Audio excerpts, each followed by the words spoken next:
जय हिंद। वंदे मातरम। दोस्तों, स्वागत है आपका आपके फेवरेट एजुकेशन प्लेटफॉर्म तेजस कोचिंग क्लासेज में।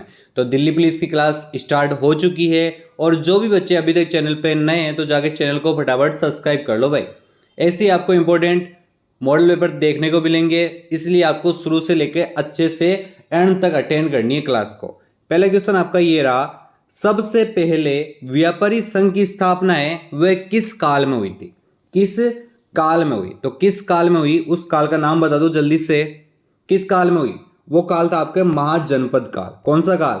महाजनपद काल। सातवाहनों का अधिकतर सिक्के किस धातु के मिले? सातवाहनों के अधिकतर है वह सिक्के किस धातु के मिले थे? सबको पता है किस धातु के? शीशे के सिक्के मिले थे। किसके? शीशे के सिक्के मिले थे। अगला है, महावीर है वो किस राजघराने में पैदा हुए थे? महावीर है वो किस राजघराने में पैदा हुए थे? तो क्षत्रिय में हुए थे। कौन से? क्षत्रिय राजघराने में इनका जन्म हुआ था। इनका जन्म वैशाली के निकट जो कुंडग्राम है वहां पे हुआ था इनका।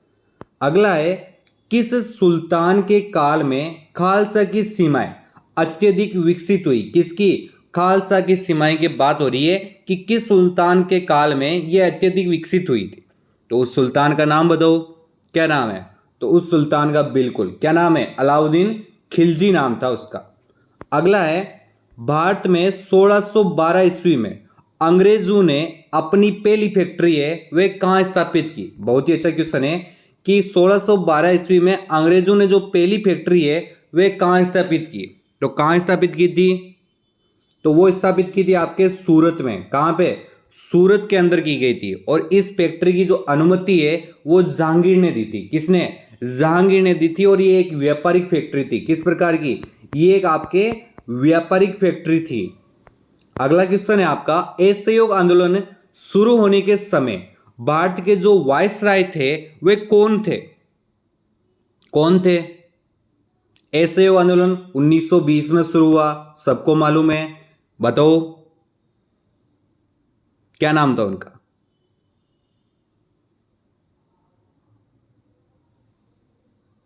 क्या नाम था उनका? Lord Chelmsford. बी ऑप्शन इसका एकदम राइट हो जाएगा। जिन भी साथियों ने अगर बी ऑप्शन चुना है तो एकदम उनका राइट होने वाला है। महात्मा गांधी द्वारा असहयोग आंदोलन को कब बंद कर दिया गया था? कब बंद कर दिया गया था? 1920 में शुरुआत हुई थी। बंद कब हुआ था? बंद हुआ था आपके 12 फरवरी। कब? 12 फरवरी 1922 को बंद हुआ था ये। वहां पे आपके बारदोली में कांग्रेस की बैठक हुई, उसमें इसको बंद करने का फैसला लिया था। अगला क्वेश्चन है, किस गवर्नर जनरल ने बंगाल में स्थायी बंदोबस्त लागू किया था? कौन वो गवर्नर जनरल था जिसने बंगाल में स्थायी बंदोबस्त लागू किया था? नाम बताओ इसका। क्या नाम था? बिल्कुल क्या नाम था उसका? लॉर्ड कॉर्नवालिस नाम था। इसको भारत में नागरिक सेवा का जनक, किसका? नागरिक सेवा का जनक भी कहा जाता है। यह भी ध्यान रखना आपको। स्वतंत्र भारत के पहले भारतीय गवर्नर जनरल का नाम बताओ भाई। स्वतंत्र भारत के पहले भारतीय गवर्नर जनरल का नाम क्या था? तो क्या नाम था उनका? क्या नाम था? उनका नाम था आपके सी राजगोपालचारी। इनको राजा जी के नाम से भी, सॉरी, इनको किससे? राजा जी के नाम से भी जानते हैं। और ये आपके एक वकील है, राजनीतिज्ञ है, दार्शनिक है, लेखक है और स्वतंत्रता सेनानी है। इन्होंने 1952 से 1954 तक मद्रास के मुख्यमंत्री भी रहे हैं। ये क्या रहे हैं? मद्रास के मुख्यमंत्री भी रहे हैं। कौन? सी गोपालचारी। अगला है, हंटर आयोग की नियुक्ति की गई थी। हंटर आयोग की नियुक्ति है वे की गई थी, किसके लिए की गई थी? किसके लिए की गई थी? जलियांवाला बाग हत्याकांड की जांच के लिए। किसकी? जलियांवाला बाग हत्याकांड की जांच के लिए आपके हंटर आयोग की नियुक्ति की गई थी। यह 1919 में हुआ था। कब? जलियांवाला बाग हत्याकांड ये कब हुआ? 1919 में हुआ। अंग्रेजी और हिंदी में निर्मित फिल्म गांधी के निर्माता या निर्देशक है वे कौन थे? कौन थे? गांधी फिल्म की बात हो रही है, नाम बताओ उनका। बिल्कुल, क्या नाम था उनका? रिचर्ड एटन बोरो। स्टार कर लेना अच्छे से, दिमाग में फिट कर लेना इस क्वेश्चन को। भारत का में पहला समाचार पत्र है वे कब प्रकाशित हुआ था? कब प्रकाशित हुआ था? तो ये हुआ था आपके 1783 ईस्वी में प्रकाशित हुआ था। एकमात्र भारतीय संगीतज्ञ जिसने संयुक्त राष्ट्र संघ के समक्ष प्रदर्शन किया, कौन है वो? क्या नाम है उनका? उनका नाम है एमएस सुब्बालक्ष्मी। सी ऑप्शन एकदम राइट हो जाएगा इसका। ईस्ट इंडिया कंपनी का अंतिम गवर्नर जनरल और ताज के तहत पहला वायसराय कौन था? पहला वायसराय कौन था? तो सबको मालूम होना चाहिए ये चीज, बताओ जल्दी से। क्या नाम था? Lord Canning. क्या नाम था उनका? Lord Canning. और इसी समय आपके 1856 ईस्वी में विधवा पुनर्विवाह स्वतंत्र रूप से लागू किया था। अगला क्वेश्चन है, हैदराबाद है वो किस नदी के तट पर स्थित है? हैदराबाद शहर है, जानते हो आप, सुना है नाम सभी ने। वो किस नदी के तट पर है? किस नदी के तट पर है? बिल्कुल, कौन सी नदी? मूसी नदी के तट पर है। मोहम्मद कुतुब शाह ने हैदराबाद की स्थापना की थी। स्थापना का पूछ ले तो भी आप बता देना। कावेरी जल विवाद में कौन कौन से प्रदेश है वो शामिल है? जो कावेरी जल विवाद है उसमें कौन कौन से प्रदेश है वो शामिल है? कौन कौन से इनमें? कर्नाटक और तमिलनाडु। कर्नाटक और तमिलनाडु, अच्छा क्वेश्चन है ये भी। इनमें से किस खनिज से यूरेनियम प्राप्त होता है? किस खनिज से यूरेनियम प्राप्त होता है? किससे होता है? पिंच ब्लेड से होता है। किससे होता है? पिंच ब्लेड से होता है। इसमें क्या 50 से 80%, 50 से 80% तक यूरेनियम होता है इसमें। और इसका रंग क्या होता है? काला रंग होता है इसका। अगला है, अयोध्या के मंदिर किस नदी के तट पर स्थित है? अयोध्या के मंदिर है वह किस नदी के तट पर स्थित है? सभी को मालूम है, सरयू नदी के तट पर स्थित है। इसको घाघरा नदी को ही है ना आपके सरयू नदी कहते हैं, घाघरा नदी भी कह सकते हो। इसकी लंबाई आपके 1200 किलोमीटर है। कितनी है? 1200 किलोमीटर इसकी लंबाई है। और एपरवा क्षेत्र पूछ ले तो आपको बताना है 32,800 वर्ग किलोमीटर। कितनी? 32,800 वर्ग किलोमीटर इसकी आपके एपरवाह क्षमता है। निम्न में से कौन सा युग्म सही है?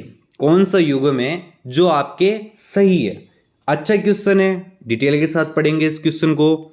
बताओ, पहले एक बार रीड कर लो सारे के सारे।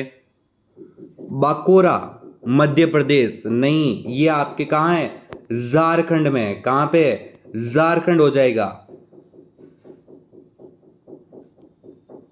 इसमें क्या है आपके 1988 ईस्वी में इस्पात संयंत्र स्थापित किया था।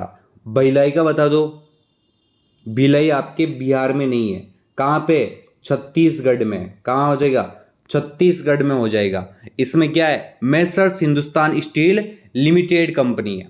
अगला है राउरकेला उड़ीसा, ये आपके एकदम सही है। यहां पे भी आपके इस्पात संयंत्र स्थापित है। अगला है दुर्गापुर उत्तर प्रदेश, उत्तर प्रदेश में नहीं है। ये आपके कहां है? पश्चिम बंगाल में। यहां पे आपके वृद्ध इस्पात कारखाना स्थापित किया गया है। तो क्या हो जाएगा इसका? सी ऑप्शन एकदम राइट हो जाएगा। किस देश को यूरोप का खेल का मैदान कहा जाता है? किस देश को कहा जाता है यूरोप का खेल का मैदान? बताओ। स्विट्जरलैंड को कह सकते। किसको? स्विट्जरलैंड को कहा जाता है। ये आपके लैंड लॉकेट देश है, ये भी आपको मालूम ही है। अगला है उत्तरी गोलार्ध में व्यापारिक हवाएं उत्तर पूर्व से दक्षिण पश्चिम की ओर किस कारण चलती है? किस कारण चलती है? तो किस कारण चलती है?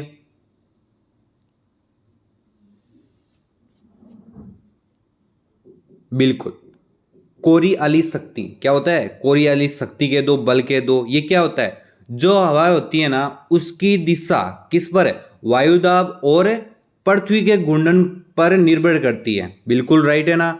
तो इसमें क्या होता है, पृथ्वी की जो अक्षीय गति के कारण हवाओं की दिशा में जो विक्षेप होता है और ये जो बल हो उससे ही आपके कोरियालिस शक्ति या कोरियालिस बल कहते हैं। अगला है एक विस्तृत गलियारा जहां नदी और समुद्र का पानी मिलता है, वो क्या कहलाता है, क्या कहलाता है वो आपके कहलाता है एस्चुरी। क्या कहलाता है, एस्चुरी कहलाता है।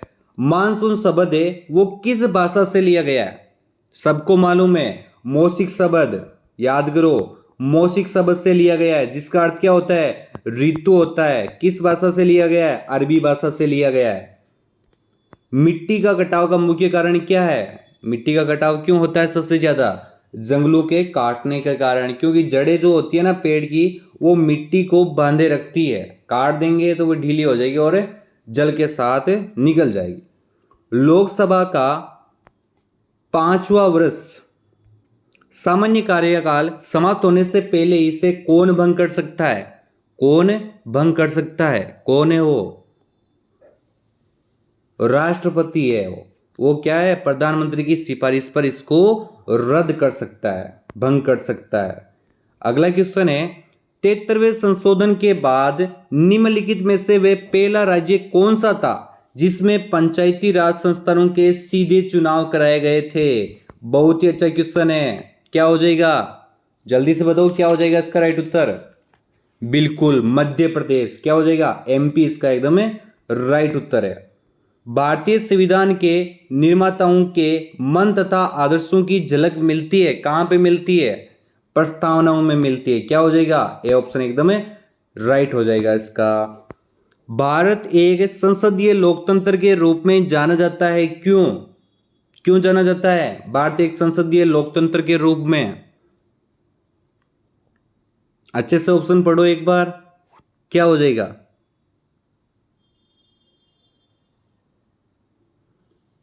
राज्य के नीति निर्देशक तत्वों से, बिल्कुल सही हो जाएगा। अगला है हमारे संविधान की 8वीं अनुसूची में मूल रूप से कितनी भाषाएं शामिल थी, शामिल थी। बहुत ही अच्छा क्वेश्चन है, बताओ क्या हो जाएगा। अभी 22 भाषाएं हैं, अभी कितनी है 22 है, पहले कितनी थी 14 भाषाएं, तो इसका क्या हो जाएगा, ए ऑप्शन एकदम राइट हो जाएगा। भारतीय संविधान में कहा गया है कि हिंदी, हिंदी क्या है, भारत की एक राष्ट्रभाषा होगी, पारदर्शी सरकारों के बीच संचार की भाषा होगी, भारतीय संघ की सरकारी भाषा होगी। सी ऑप्शन राइट हो जाएगा, क्या हो जाएगा, भारतीय संघ की सरकारी भाषा होगी आपके हिंदी। भारत में पंचवर्षीय योजनाओं को किसने विकसित किया, जो पंचवर्षीय योजना है उसको किसने विकसित किया, कौन थे वो थे आपके पीसी महालेनोविस। कौन थे, पीसी महालेनोविस। संरचनात्मक बेरोजगारी किस कारण उत्पन्न होती है, जो संरचनात्मक बेरोजगारी है वो किस कारण पैदा होती है, किस कारण, अपर्याप्त उत्पादन क्षमता के कारण होती है। 5वीं पंचवर्षीय योजना का उद्देश्य क्या था, 5वीं पंचवर्षीय योजना है इसका उद्देश्य क्या था।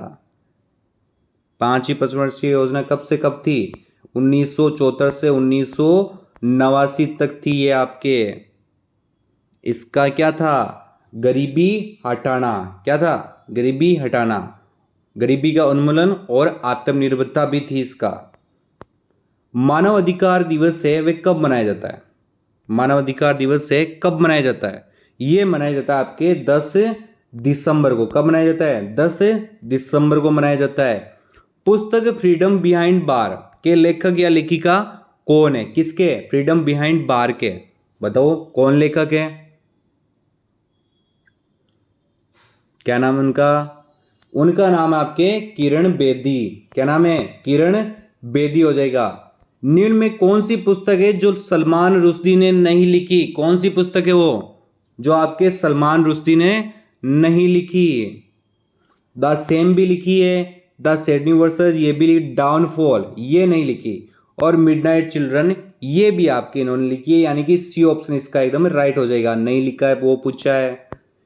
निम्नलिखित में से कौन आमतौर पर grand old man of India के नाम से जाने जाते हैं? बहुत ही अच्छा क्वेश्चन है। Grand old man of India के नाम से जाने जाते हैं, कौन है वो है आपके दादा भाई नौरोजी। क्या नाम है उनका? दादा भाई नौरोजी नाम है उनका। अगला है जूल्स रिमेट पुरस्कार का संबंध है वो किससे? जो पुरस्कार मिलता है जूल्स रिमेट किससे संबंध रखता है? ये रखता है आपके फुटबॉल से। किससे रखता है? फुटबॉल से संबंध रखता है। अगला है क्वींसबरी रूल किस खेल से संबंध है? बता दो इसका भी। बॉक्सिंग से। किससे है भाई? बॉक्सिंग से है, बिल्कुल। निम्नलिखित में से कौन सी टेनिस प्रतियोगिता ग्रैंड स्लैम में सम्मिलित नहीं है? और साथ में आपको यह भी बताना है कि आपके कितने क्वेश्चन राइट हो रहे हैं। बहुत अच्छे खासे फॉर्म भरीजे हैं, बहुत अच्छा खासा कंपटीशन है इसमें। बताओ इसमें सम्मिलित नहीं है तो गोल्फ लेग ओपन हो जाएगा, डी ऑप्शन हो जाएगा इसका। टीबिया फिबुला नामक हड्डी किस में पाई जाती है? और एक और है आपके रेडियो अल्ना, उसका भी बताना है आपको। पहले इसका बताओ। टीबियो फिबुला ये पाई जाती है आपके टांग में। कहां पे पाई जाती है? टांग में। और जो रेडियो अल्ना है वो आपके भुजा में पाई जाती है। भुजा का भी पूछ लें तो आपको ये बताना है। अगला है निर्जलीकरण के दौरान शरीर में कौन से पदार्थ का सामान्यतः क्षय होता है? निर्जलीकरण के दौरान जल के साथ क्षय हो जाता है। किसका? सोडियम क्लोराइड का, यानी कि बी ऑप्शन एकदम राइट हो जाएगा। इन सभी में सबसे अधिक मात्रा में कैरोटीन वो किस में पाया जाता है? देखो गाजर, पपीता, पालक, आम, सबसे ज्यादा पाया जाता है आपके गाजर में। उसके बाद में पाया जाता है आपके पालक में। किसमें? पालक हो जाएगा। और एक नंबर आपके गाजर हो जाएगा। जो इसका रंग होता है नारंगी वो भी इसी कैरोटीन के कारण ही होता है, सबसे ज्यादा मात्रा में रहता है इसमें। आंख के मायोपिक दृष्टि, मायोपिक क्या होता है? निकट दृष्टि दोष, उसको ही मायोपिक दृष्टि भी कह सकते हैं। अल्प दृष्टि कह दिया ना यहां पे।